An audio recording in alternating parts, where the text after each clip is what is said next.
we're talking. It's great to see you. And Okay. and just for context for everyone, we had a really good talk prior to this and kind of figured out who we are somewhat. So now we're going to really get into the marrow of who you are. So thank you for taking a minute out today. Where are you located? I'm located in northeastern France, just on the border of France and Germany. Okay, But you wouldn't, obviously, you wouldn't guess it from my accent because I don't exactly sound very French. I'm a Brit. I've been over here for, would you believe, 20 years now. wow. Well, we Yeah. we we will get into all of that, but Okay. I would like to begin our journey here with when you look at the calendar, this is the ceremoniously or unceremoniously 4-year anniversary of this pandemic. How did you survive the pandemic, and how did it subsequently change you? It didn't. Something didn't. We, from a work perspective, we were operating in a distributed working environment since day one. Day one for us being 2008. What I like to say is that we were working from home since before it was fashionable. Yeah, Um, so from that perspective, it changed nothing. If anything, and I'm almost, you know, reluctant to admit it, to be honest, Joe, but 2020 and 2021 were extremely successful years for us. yeah, Um, we had a captive audience, if you like. yeah, So for us as a marketing agency, things worked out very, very well. Now, on the personal side of things, I think that worked out well as well because we got to hang around with our loved ones and not so loved ones, in a closer proximity longer. Um, yeah, the only sort of blot on the horizon is Amazon smoked my credit card, you know? yeah, It yeah, I hit delivery services pretty hard, like I think many other people did, and bought a load of dross, just like everybody else did. Um, and it then was a question of about the next 12 months sorting out the wheat from the chaff and getting rid of all of the crap that you just spent 2 years accumulating. yeah, yeah, for sure. I just did that recently. I just cleaned out my office area and couldn't believe how many things accumulate over time. It's amazing. It's astounding. And you get blind to it, don't you? You don't Yeah, see it. yeah, yeah. And until you're sort of stepping over things and sort of doing a hula as you're sort Uh-huh. of moving through your rooms after that, and then it just gets to a point where you just have to sort of say time out now. Yeah, Can't yeah, go any further. yep, yep, Things have to change. yeah, for sure. So let's get to the heart and soul of you. You're a marketing expert, but I want to know exactly what you do on a daily basis. I'm going to put you in front of a bunch of third graders. It's career day, and one of the kids says, "Hey, what do you do for a living?" How do you answer them? Does anybody need to go pee pee? Okay. Once we've established that, Yes. we are a marketing agency specifically focused around helping startups and small businesses. Okay. These are proper startups. By a proper startup, in inverted commas, I mean a startup that has finance, a startup that has backers, that has venture capital, that has private equity, that has loans, bank loan, money from family, whatever. But it's a real startup. None of this, side hustle, back bedroom when you get home from work startup, because that's not a startup. Who's selling drop shipping stuff from China. That's not a startup. To me, that's a hobby. Now, Yeah. with best of luck to you if you're making money at it, but that type of organization is not who we're targeting. We're targeting people who, if you're a startup, you're looking for growth, hockey stick growth with an exit plan within 2, 3, 5 years. And if you're a small business, usually you've been in business for a number of years, you've been, ticking along without too much of a problem. And for whatever reason, you've decided things have to change and they need to change now because of X. And that X could be the impact of the internet on your business. It could be the impact of AI. It could be competition. It could be 101 different things. And so So we come in and we work with small business owners and senior executives, sorting out the nonsense from the stuff that'll actually move the needle. yeah, Because that is the main reason why we're doing what we're doing, Joe. Because, as I probably don't need to tell you, because I think it's probably endemic in most industries, there are a lot of sharks in those waters. There are a lot of sharks, there are a lot of snake oil sellers who will take your money, promise the earth, and not deliver. And quite often, what happens is these poor, unfortunate souls end up falling, finally getting in front of a reputable marketing agency who has to come along and pick up the pieces. You know, they've lost in some cases a huge amount of money. Usually it's personal savings. Um, and we then have to help them rebuild and put together uh, a cohesive strategy and a tactical engagement plan that makes sense for their particular business to get it off their knees and start generating some real sustainable revenue for that business. And that's what I'm trying to do. I'm trying to bust the myths of the disinformation and misinformation that's spread within our industry about what does and doesn't work, generally perpetuated by what I call marketing bros. No disrespect to the non-male marketing bro who tends to throw gang signs while kneeling in front of Lamborghinis. Those people, yeah, right? yeah, You know, they used to be into um, some kind of pyramid scheme. Then they went into multi-level marketing. Then they got into crypto, Web3. Now they're jumping up about AI, but you know it's or NFTs. Then it went into AI, but it's whatever bandwagon they can jump on to convince you that they know more than you when they don't. yeah, yeah. So what did you want to be in the third grade? What was your dream? In the third grade, I wanted to be an astronomer. Okay. Did you ever Yeah, pursue it? no, Okay. no, no. My parents bought me a telescope, and that sort of, got set up and was in the corner of the bedroom for a while, gathering dust until it became a clothes horse, Yeah. right?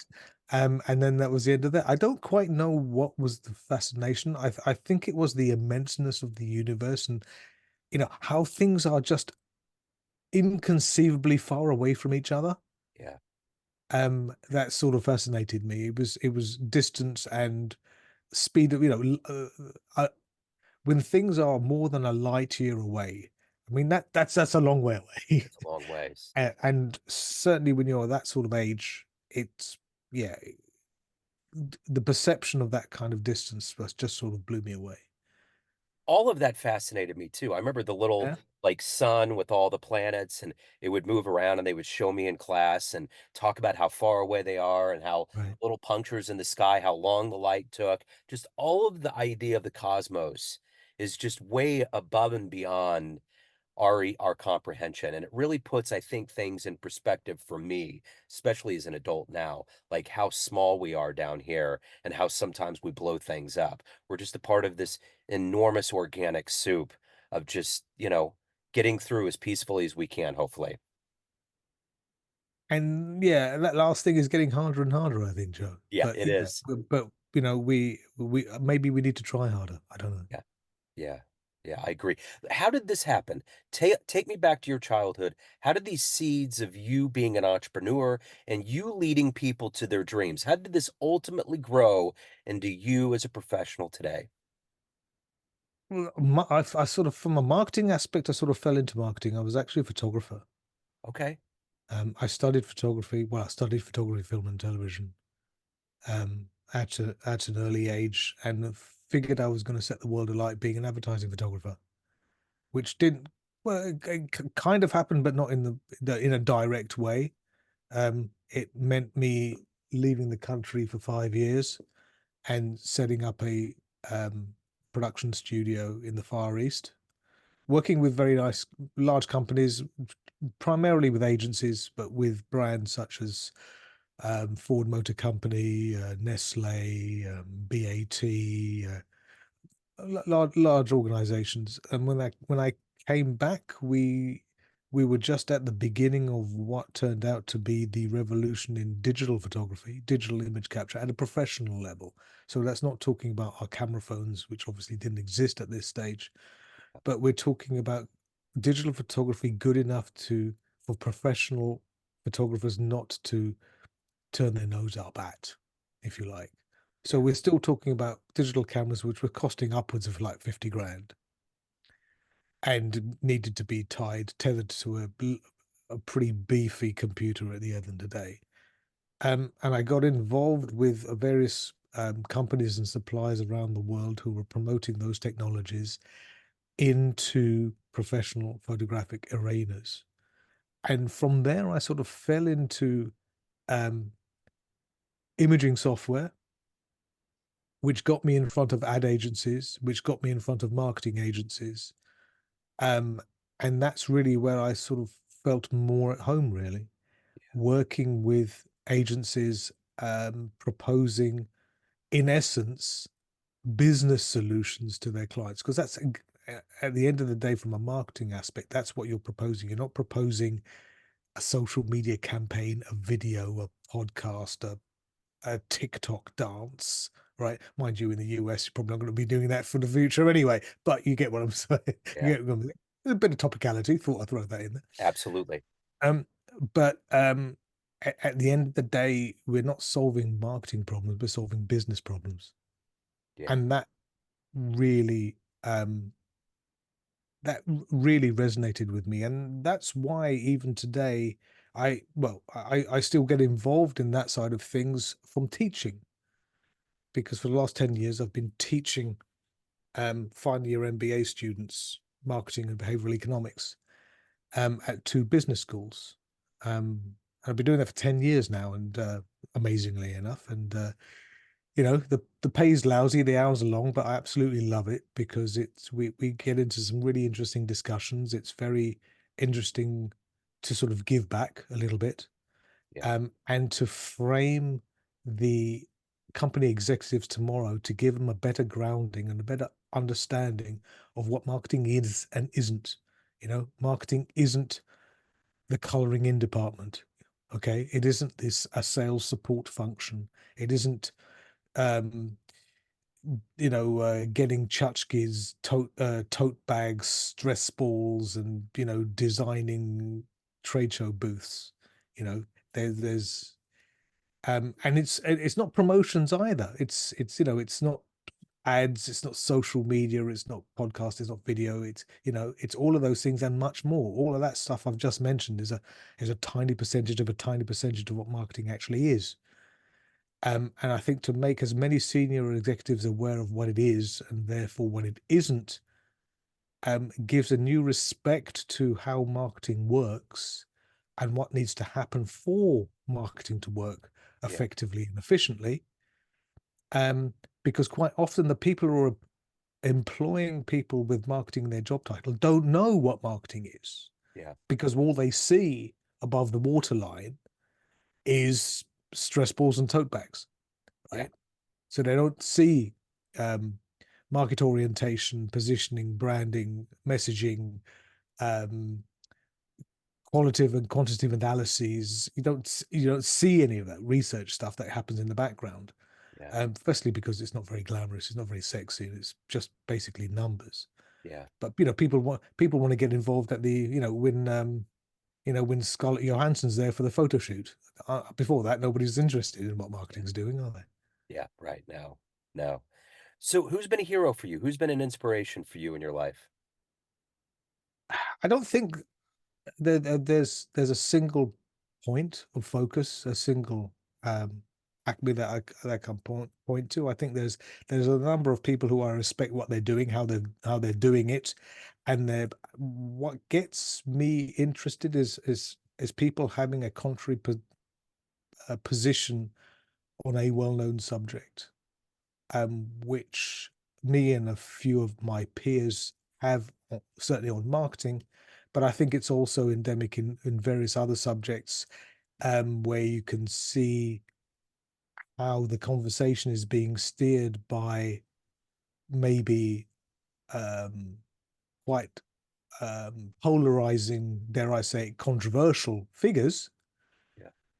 but are able to give a new contribution to the general zeitgeist of the time, and move that conversation further forward. It's a bit like the king's new clothes, right? Everybody thought the king was wearing clothes until the little boy actually was brave enough to say no, and sort of point.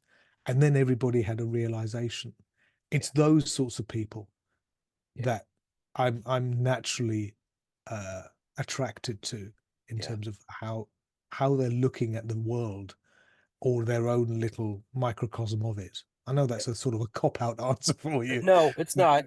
No, no, no, no. That makes total sense. So let me ask you this. What's been one of your favorite business success stories? Favorite companies as a startup that has turned into, whether it's a behemoth or they have a really good operating plan?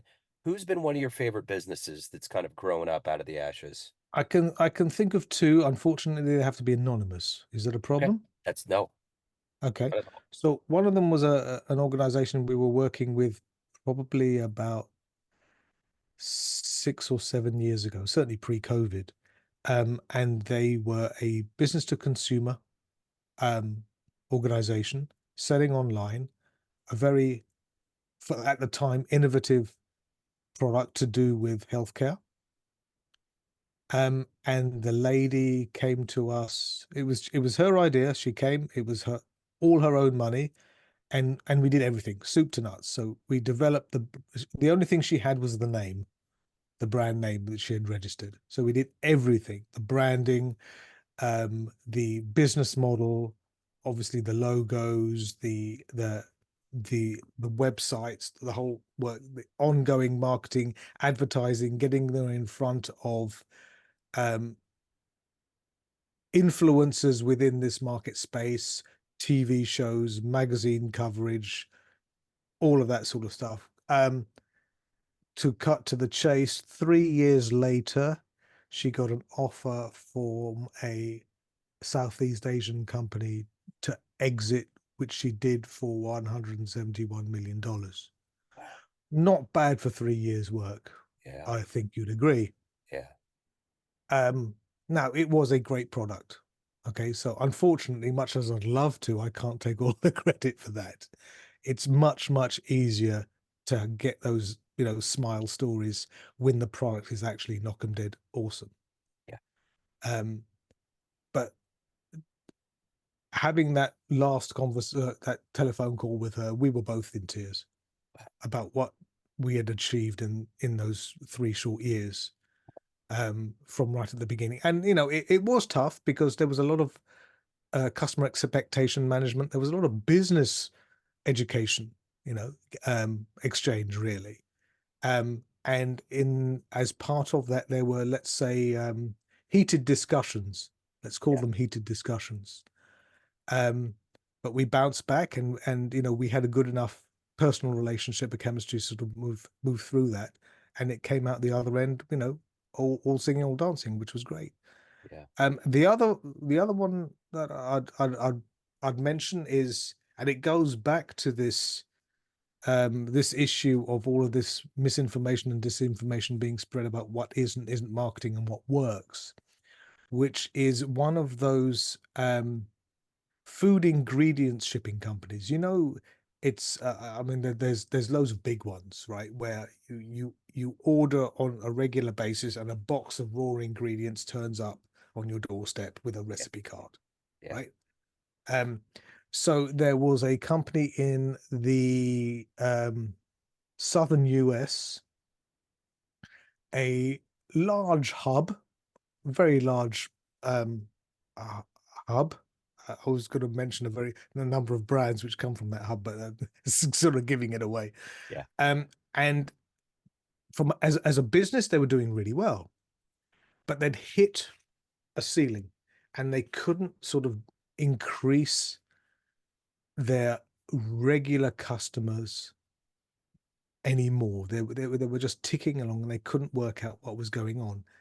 And quite a large organization. So we did our diagnosis and discovery and looked at all of the bits and pieces they were doing, how they were attracting their customer base, where their focus was.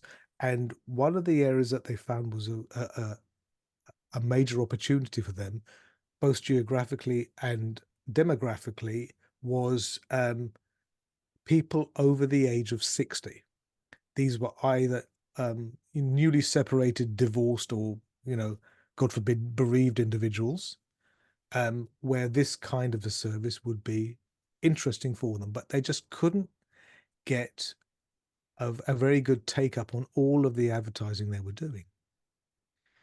So I turned around and I said, how about instead of all of this Google ads, Facebook ads, and social media stuff that you're throwing out there, how about we went old school? And how about we actually printed stuff on pieces of paper and stuck it through people's mailbox, Yeah. right? And the marketing director at the time, she looked at me like, seriously, I just dropped from the sky. It's like, what? Do what? Um, and it took a long time to persuade her, but I was adamant, right, that we should try this.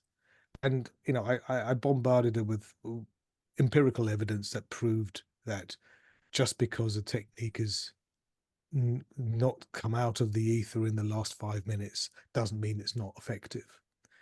But she was still sitting on the fence, and obviously she needs to. I'm giving her all of the ammunition so that she could justify it to her immediate line manager boss, right?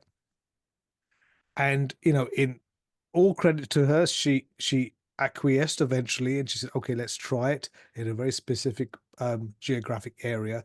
We had a sort of postcode that we did a drop. Um, there was various other bits that supported that campaign. It wasn't just a flyer that we put together and stuck in people's mailbox.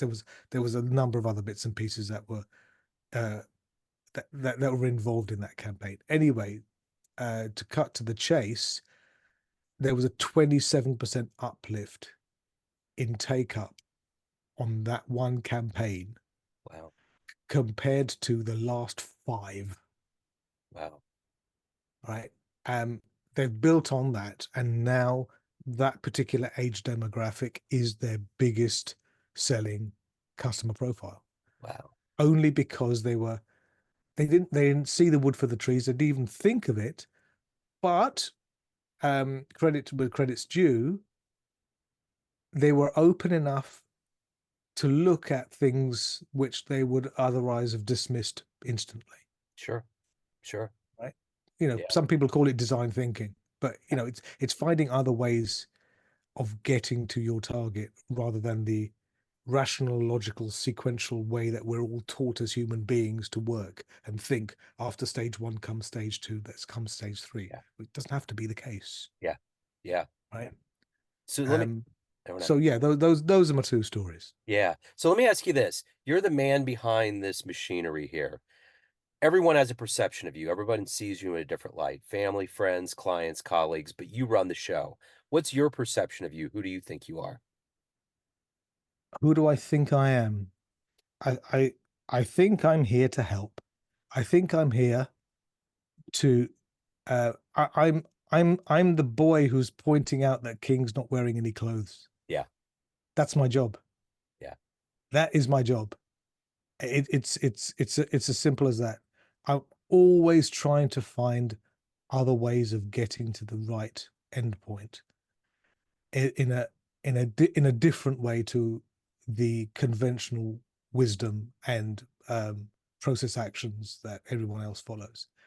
Because from a marketing aspect, from an awareness visibility aspect, what's key with when there's so many brands out there and there's so much media hitting us between the eyes all day every day, the only way that anybody, as a personal brand or indeed a business brand, the only way that you can possibly hope to stand out is by being and being seen to be different, to be being seen as being distinctive. And that doesn't mean by copying the antics of somebody else, because then what happens is people think of them and don't think of you. But it's finding your own way, right? And not being afraid to walk the road less traveled, Yeah. um, because people need to know who you stand for. People, people need to know of you before they'll buy from you. Yeah. And there's too many, especially brands out there who are run by accountants who are too afraid to go off that beaten path and just copy and paste every year and expect um, results to grow, but they don't. They stagnate because others are. There are plenty of you know um, plenty of brands that you and I can knock off in pretty much any category, which we can look and say, wow, I really admire that particular brand because they're doing something different. They get me noticed. You look every year at the Super Bowl, there's 3 or 4 ads that people talk about. But how many ads are run at the Super Bowl? Yeah. 20, 30, 50, Yeah. right? We only talk about 3 or 4, Mhm. right? Because those other ones, yeah, we know who they are, but they blend into the background and they're instantly forgotten. Yeah. And the only what marketing is doing is creating those memory structures so that when we are in the right frame of mind to buy, that particular brand hopefully comes to mind. That's all we can do. Yeah. Yeah. So, as the marketing guru, if anyone wants to tap into your prowess, how can they hire you, learn more about you, reach out? What's the good business? Best way to get hold of me is LinkedIn, to be honest, Joe. So find me on LinkedIn is the easiest way. I'm sure there's going to be well, website links and LinkedIn note and whatever else in the show notes when you're publishing this stuff later on. But LinkedIn is where I spend most of my time. Okay. Um, and it's not necessarily to work with us. We are very selective of who we take on. We turn down 70% of the inquiries we get, Okay. um, because we're a small agency. We're 19 people in 9 countries, um, and we're very strict about the type of client that we want to work with. And there's Yeah. plenty of people that we don't want to work with. Yeah. Um, but even if it's just a question of having that conversation and giving a, a moment of clarity to the person to maybe refocus what they're looking for, because quite often what's happening is that a business owner will come to us thinking they need X, while actually they need something else because they're self-diagnosing, right? They Yeah. think they know the answer to the problem and they don't, right? It's like going to your mechanic and saying, I need a new transmission when actually all you need is an oil change. It's up to your mechanic to tell you what the problem is, not you, Yeah. right? So I think having somebody outside to look in and make a diagnosis for that business, that alone can help a lot. Yeah. And if I can help somebody avoid those sharks and snake oil sellers, who's crouching in front of Lamborghinis, those guys can help them avoid those guys, then, my work is done, Joe. My Yeah. work is done. Absolutely. For sure. This has been fascinating. Thank you. Thank you so much for your story, your My passion, your pleasure. time. I really appreciate it. It was great to meet you, man. Nice to speak with you. Thanks for the opportunity. Absolutely.